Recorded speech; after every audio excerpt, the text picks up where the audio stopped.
Operations on functions, function पर क्रियाएं। Let f from a to b and g from a to b be two real functions. मान लिया कि f और g दो real function हैं, मतलब a और b ये दोनों रियल नंबर के सेट के सबसेट्स हैं। फर्स्ट ऑपरेशन है सम ऑफ फंक्शंस, फंक्शन का सम। तो f और g जब दो रियल फंक्शन हैं तो उनका सम भी एक रियल फंक्शन होगा। f प्लस g भी एक रियल फंक्शन होगा, उसका भी डोमेन a होगा, को डोमेन b होगा, फ्रॉम a टू b। और f प्लस g जो फंक्शन होगा उसमें x का इमेज होगा fx प्लस gx, मतलब f फंक्शन में x का इमेज और g फंक्शन में x के इमेज के सम के इक्वल होगा। तो इसमें x का इमेज इन दोनों के इमेज के सम के इक्वल होगा। For all x belongs to a, सभी x के लिए यह बात लागू होगी जो a का मेंबर है, क्योंकि x का वैल्यू इसके डोमेन a से रखा जाएगा। सेकंड ऑपरेशन है डिफरेंस ऑफ फंक्शंस, फंक्शन का डिफरेंस। तो f और g दो रियल फंक्शन है, तो f माइनस g जो उनका डिफरेंस है वह भी एक फंक्शन होगा। ये भी फ्रॉम a टू b होगा, क्योंकि ये दोनों फ्रॉम a टू b हैं।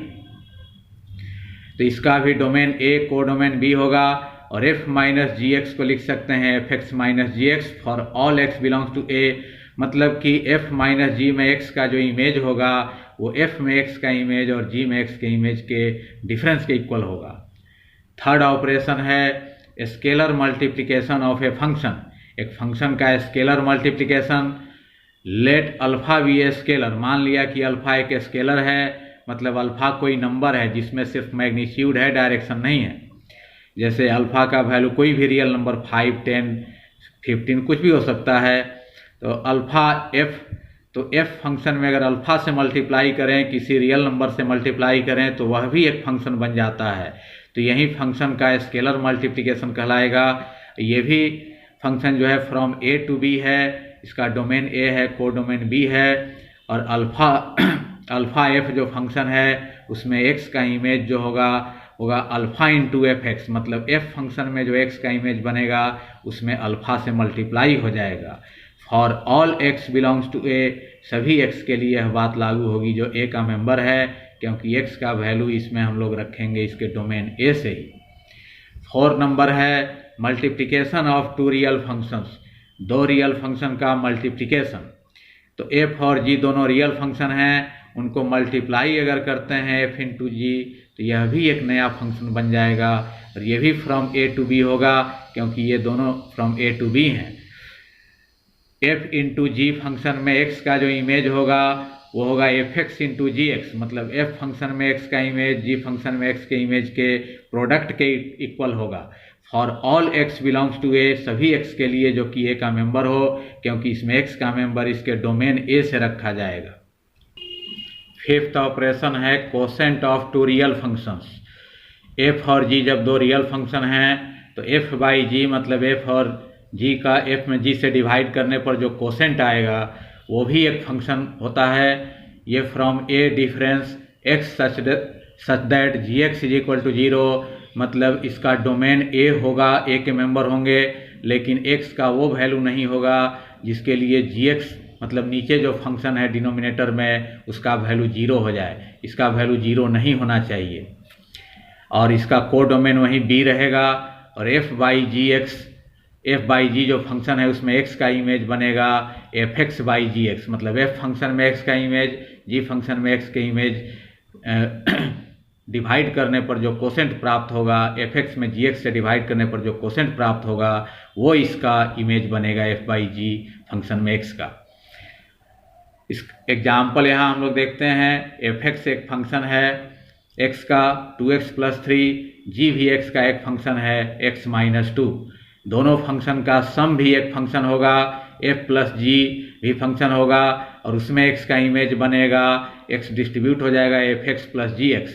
fx यहाँ पर है 2x प्लस 3, gx यहाँ है x minus 2, 2x plus x 3x हो गया, 3 माइनस 2 1 हो गया।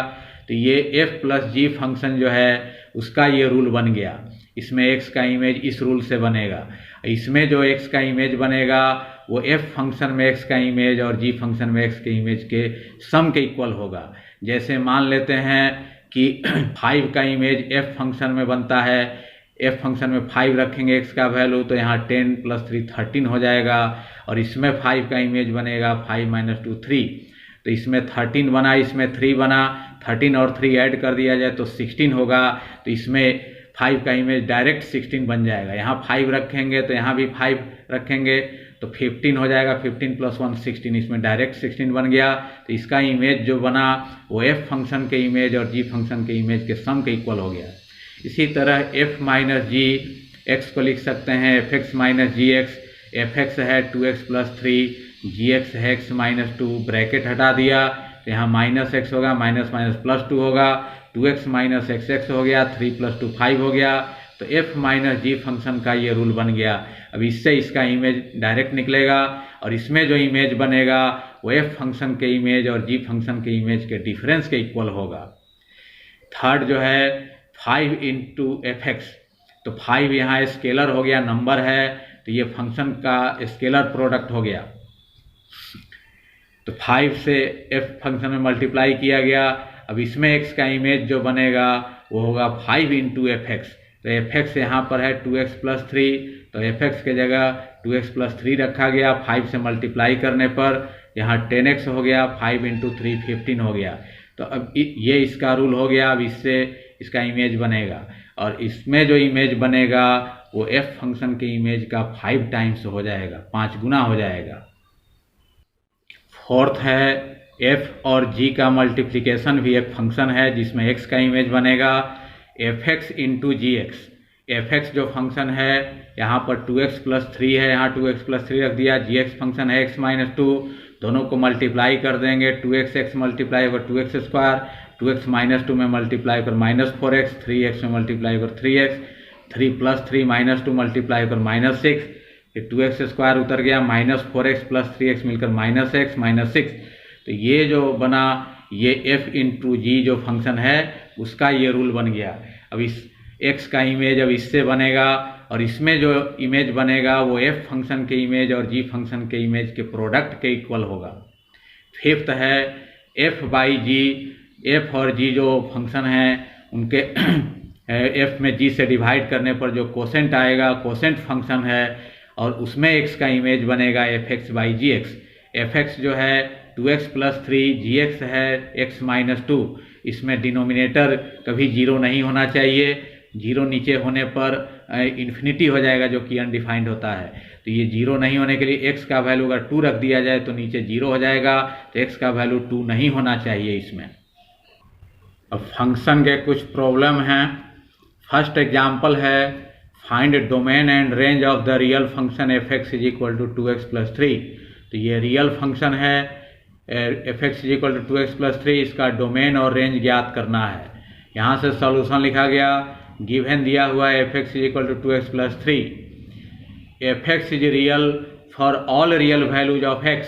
तो यहाँ पर x के सभी रियल वैल्यू के लिए फंक्शन का वैल्यू रियल होगा।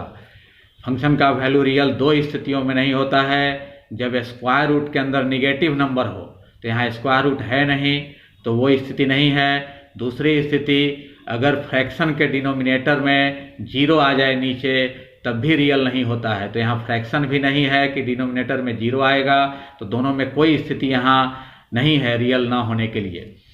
तो यहाँ पर हम लोग देखते हैं x का कोई भी रियल वैल्यू रखा जाए तो फंक्शन का वैल्यू रियल ही होगा। तो x का सभी रियल वैल्यू इसमें हम लोग रख सकते हैं और डोमेन होता है x के वैसे वैल्यू का सेट जिसके लिए फंक्शन का वैल्यू रियल हो। तो यहाँ x के सभी रियल वैल्यू के लिए फंक्शन का वैल्यू रियल होगा, तो डोमेन हो गया R, मतलब टोटल रियल नंबर का सेट, मतलब x का वैल्यू टोटल रियल नंबर यहाँ रख सकते हैं और कोई भी रियल नंबर रखेंगे तो फंक्शन का वैल्यू रियल ही आएगा। अब इसका रेंज निकालने के लिए लेट fx = y, मान लिया कि x का इमेज y बनता है, तो x के वैल्यू का सेट डोमेन होता है जबकि y के वैल्यू का सेट रेंज होता है जिसके लिए x का वैल्यू रियल होना चाहिए। अब fx के जगह पर दिया हुआ है 2x + 3, वो रख दिया, +3 इधर आके माइनस हो गया, 2 इधर मल्टीप्लाई है डिवाइड हो गया, तो अब रेंज y के वैसे वैल्यू का सेट होगा जिसके लिए x का वैल्यू रियल हो। तो अब यहाँ देखना है कि x का वैल्यू कब रियल नहीं हो सकता है। तो अगर स्क्वायर रूट के अंदर निगेटिव नंबर आए तो x का वैल्यू रियल नहीं होगा। तो यहाँ तो ऐसी स्थिति है नहीं, स्क्वायर रूट है नहीं, या फिर डिनोमिनेटर में अगर नीचे 0 आ जाए तब भी x का वैल्यू रियल नहीं होगा। तो यहाँ डिनोमिनेटर में ऑलरेडी 2 है, तो कभी भी x का वैल्यू यहाँ अनडिफाइंड नहीं होगा, इन्फिनिटी नहीं होगा। तो हम लोग देखते हैं कि y का कोई भी रियल वैल्यू रखा जाए तो x का वैल्यू हमेशा रियल ही आ रहा है। तो y का वैल्यू सभी रियल नंबर रख सकते हैं। वहीं लिखा गया कि x will be real for all real values of y, मतलब y के सभी रियल वैल्यू के लिए x का वैल्यू रियल होगा। देयरफॉर रेंज हो गया, रेंज मतलब y का वैल्यू टोटल रियल नंबर यहाँ होगा, रियल नंबर का सेट R हो गया। सेकंड एग्जांपल है find domain and range of the real function f(x) is equal to √x-3। तो ये रियल फंक्शन है, इसका डोमेन और रेंज ज्ञात करना है। सॉल्यूशन लिखा गया, गिव एंड दिया हुआ है f(x) is equal to √x-3। For f(x) to be real, f(x) का वैल्यू रियल होने के लिए, फंक्शन का वैल्यू रियल होने के लिए ये रूट फंक्शन का वैल्यू तभी रियल होगा जब स्क्वायर रूट के अंदर निगेटिव नंबर ना आए। मतलब ये जो है क्वांटिटी ये या तो 0 हो या पॉजिटिव हो। मतलब x-3 ग्रेटर देन और इक्वल टू 0, ये 0 के इक्वल हो या 0 से बड़ा हो, मतलब पॉजिटिव हो। इसके अंदर अगर निगेटिव नंबर आ जाए रूट के अंदर तो फंक्शन का वैल्यू इमेजिनरी हो जाएगा, रियल नहीं रहेगा। तो फंक्शन का वैल्यू रियल होने के लिए या तो ये 0 होना चाहिए या पॉजिटिव होना चाहिए, 0 से बड़ा। -3 इधर आके +3 हो गया, तो क्लियर हो गया कि x का वैल्यू जो होना चाहिए फंक्शन का वैल्यू रियल होने के लिए x का वैल्यू या तो 3 के इक्वल होना चाहिए या उससे बड़ा होना चाहिए। तो x के वैल्यू का सेट ही डोमेन होता है। तो फंक्शन का डोमेन हो गया 3 भी है, x का वैल्यू 3 के इक्वल है तो 3 पर क्लोज इंटरवल हो गया, और 3 से बड़ा इन्फिनिटी के बीच में, इन्फिनिटी को छोड़कर, क्योंकि ये रियल नंबर नहीं होता है तो 3 भी होगा, और 3 और इन्फिनिटी के बीच जितने रियल नंबर हैं वो सब डोमेन में आ गए। इसके बाद रेंज निकालने के लिए मान लिया कि f फंक्शन में x का इमेज y बनता है, तो यहीं y जो इमेज बना इसका सेट ही रेंज होगा। अब f(x) के बदले में ये दिया हुआ है कि √x-3 रख दिया, फिर दोनों तरफ स्क्वायर करने पर स्क्वायरिंग बोथ साइड ये रूट हट जाएगा, यहाँ y स्क्वायर होगा, -3 इधर आकर +3 हो गया। अब यहाँ y का वैल्यू रखने से x का वैल्यू निकलेगा, x का वैल्यू y पर डिपेंड करेगा। तो x का वैल्यू कभी इमेजिनरी नहीं होगा क्योंकि यहाँ स्क्वायर रूट नहीं है कि स्क्वायर रूट के अंदर निगेटिव नंबर आए, और x का वैल्यू कभी भी इन्फिनिटी भी नहीं होगा क्योंकि यहाँ फ्रैक्शन नहीं है कि फ्रैक्शन के नीचे डिनोमिनेटर में 0 आए। तो यहाँ x का वैल्यू न तो इमेजिनरी होगा न तो इन्फिनिटी होगा, तो x का वैल्यू हमेशा रियल होगा। y का कोई भी रियल वैल्यू रखेंगे तो x का वैल्यू रियल होगा। x will be real for all real values of y, x का वैल्यू रियल होगा y के सभी रियल वैल्यू के लिए। तो यहाँ y का कोई भी रियल वैल्यू रख सकते हैं, but y is equal to y जो यहाँ पर आया हुआ है √x-3, तो यहाँ पर आगे पॉजिटिव साइन छुपा हुआ है, ये पॉजिटिव है, स्क्वायर रूट है, तो इसका वैल्यू कभी निगेटिव नहीं होगा, इसका वैल्यू पॉजिटिव होगा, मतलब 0 से बड़ा होगा या 0 भी हो सकता है। x का वैल्यू अगर 3 रख दिया जाए तो इसका वैल्यू 0 भी हो जाएगा, तो इसका वैल्यू या तो 0 होगा या 0 से बड़ा होगा। और यहाँ आ रहा है कि y का वैल्यू कोई भी रियल वैल्यू रख सकते हैं, तो y का वैल्यू निगेटिव रियल नंबर नहीं रख सकते हैं।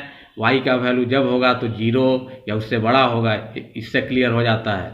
तो रेंज होता है y के वैल्यू का सेट, तो फंक्शन का रेंज हो गया y के वैल्यू का सेट, मतलब y का वैल्यू 0 भी होगा, 0 से बड़ा, इन्फिनिटी के बीच में, 0 और इन्फिनिटी के बीच सभी रियल नंबर होंगे, 0 भी होगा। यहाँ क्लोज इंटरवल है, यहाँ ओपन इंटरवल है।